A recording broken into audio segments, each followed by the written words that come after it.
வானவில். வானவில்னா இங்கே வானவில் நண்பர்கள் நிறைய மெசேஜ் வருது அப்படின்னு என்ன சுரேஷ்? வானவில்ங்கிறது ஒரு அழகான ஒரு கலர்ஃபுல்லான விஷயம். ஒரு 2 வருஷத்துக்கு முன்னாடி நம்மளுமே அந்த வானவில் இமேஜ் போட்டு யூஸ் பண்ணியிருப்போம். ஆனால் இப்போ வந்து அந்த வானவில் அப்படிங்கிற அந்த ஸ்டிக்கரையுமே சரி, வானவில்ங்கிற அந்த வேர்டையுமே ஒருத்தன் இன்னொருத்தனை தாக்குறதுக்கு யூஸ் பண்ணிட்டு இருக்காங்க சோஷியல் மீடியாவில். கிரியேட்டர்ஸும் ஒரு கம்யூனிட்டினா அவங்க இந்த கம்யூனிட்டி வானவில்னு சொல்லிட்டு அந்த வானவில்னு சொல்லியே மன ரீதியாக அவனை வந்து அட்டாக் பண்ணிட்டு இருக்காங்க. ஒரு ஹராஸ்மெண்ட் மாதிரி தான் இதெல்லாம். ஆமாம். ஓகே, அப்போ சோஷியல் மீடியா ஹராஸ்மெண்ட் நடந்துட்டு இருக்கு, வீடியோனாலே ஹராஸ்மெண்ட்லாம் பண்ணிட்டு இருக்காங்க. ஓகே, நான் சீரியஸ்லி ஒன்று கேட்குறேன். எனக்கு வந்துட்டு ஒரு பொண்ணுக்கு ஒரு பையன் சப்போர்ட் பண்ணி பண்ணால் அவன் பையன், ஒரு பையனுக்கு ஒரு சப்போர்ட் பண்ணி ஒரு பொண்ணு பண்ணால் அவள் பொண்ணு. ஆனால் ஒரு டிரான்ஸுக்கு ஹெல்ப் பண்ணாலே அவங்க வந்துட்டு டிரான்ஸ் கம்யூனிட்டி அப்படின்னு மெசேஜ் பண்ணிடுறது.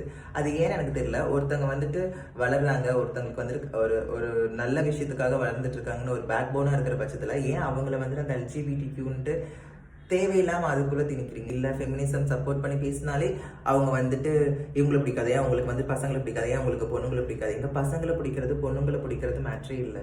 இங்கே என்ன நடந்துக்கிட்டு இருக்கு, ஸோ அதை எடுத்து சொல்லிக்கிட்டு இருக்கிறதுக்கு வந்துட்டு ஒரு பையன் வந்துட்டு அதை எடுத்து சொன்னாலே அவன் வந்துட்டு இந்த மாதிரி வானவில் அப்படின்னு கமெண்ட் போட்டு ஒரு மாதிரி, அதாவது அந்த வானவில்ங்கிறது கொச்ச வார்த்தையை நினச்சி அதை வருத்தியெல்லாம் நாங்கள் இப்போ இந்த வீடியோ போட கிடையாது.